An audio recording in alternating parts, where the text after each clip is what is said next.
Good morning, everyone. Welcome back to my channel. This is your daily news report and fourth stimulus check update. Social Security recipients could see an increase in their monthly benefit checks. House Speaker Nancy Pelosi is urging moderate Democrats to agree with the new massive budget plan. Thank you so much, everyone. Outnumbered and with their party's most powerful leaders arrayed against them, 9 moderate Democrats are trying to upend plans for enacting President Biden's multi-trillion-dollar domestic program, which faces a House showdown. All the rebellious group must do to prevail is to outmaneuver the White House, Speaker Nancy Pelosi, and numerous progressive colleagues who have stood firmly against them.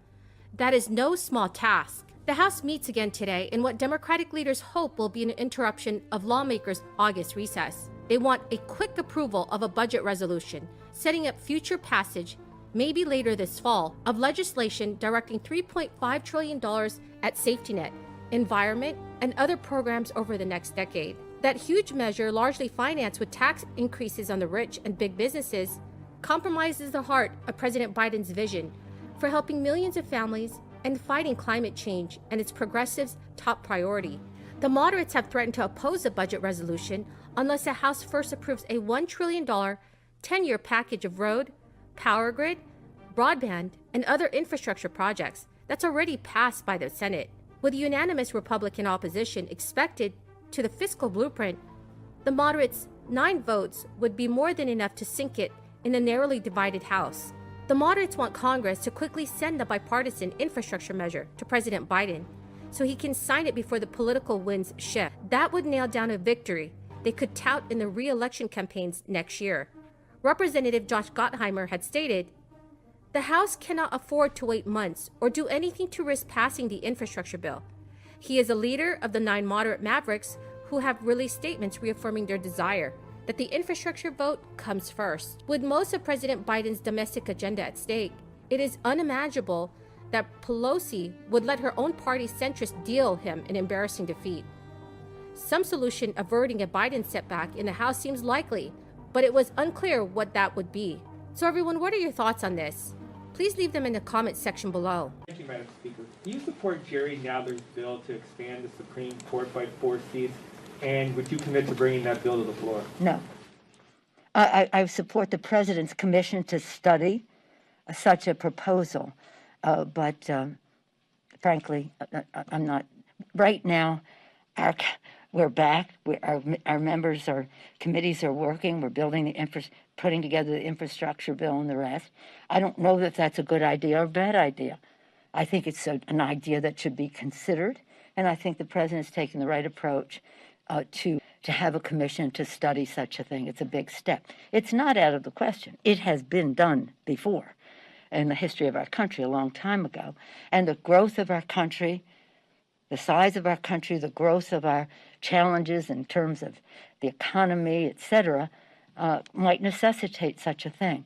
But in answer to your question, I have no plans to bring it to the potential flexibility the Senate parliamentarian has offered the other chamber on more reconciliation bills. Can you give us any insight into your thinking about how you'll approach the jobs plan in terms of, you think you might do multiple bills, single bill? I mean, have any of those decisions been made yet, and kind of how are you looking at that? Well, I don't.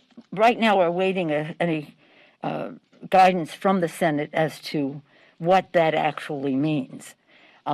As I've said to you before, I don't get involved in their rules, and they don't get involved in our rules. However, for us to proceed, we just need to know how we meet the needs of the American people, what our goals are, what the needs are, and how we prioritize that spending. How it will fit, I hope it wouldn't need a reconciliation bill. We'll be ready if it does.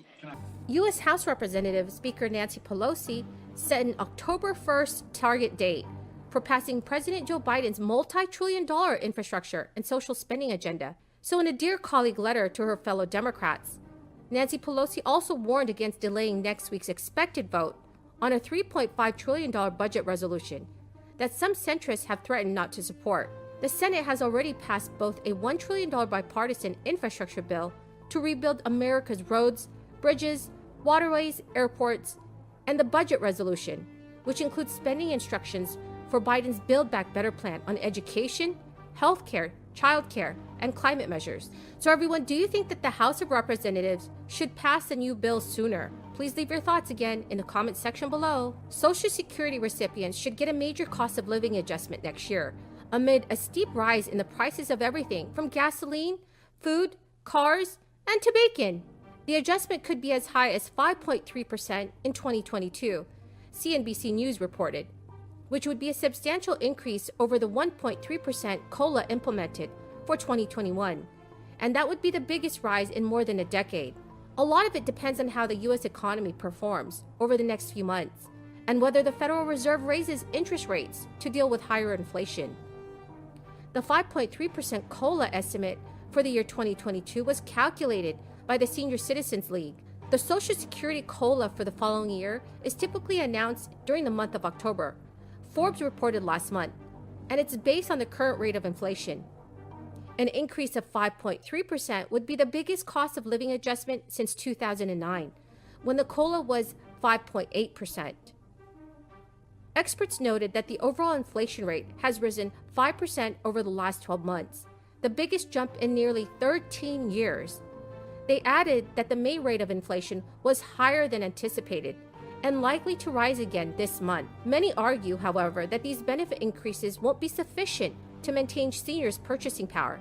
That is because the CPIW, which tracks spending habits of urban workers, may not accurately reflect how many retirees spend their money. For example, seniors generally spend a disproportionately high amount on goods and services like health care, which historically has been higher than normal. While healthcare spending is represented in the CPIW, the percentage allocated to it may be less than the average senior citizen spends on it. That means the overall inflation rate impacting seniors' wallets may differ greatly from the amount computed by the CPIW. Over the years, this has led to a loss in purchasing power for many seniors, compared to the amount of support Social Security was originally intended to provide. So everyone, should Social Security recipients receive a monthly benefit raise sooner than next year? Please leave your thoughts in the comment section below. Thank you everyone for joining me here this morning. All you have to do is subscribe to my channel, leave a comment below, and also like this video. Thank you so much everyone, and have a very blessed and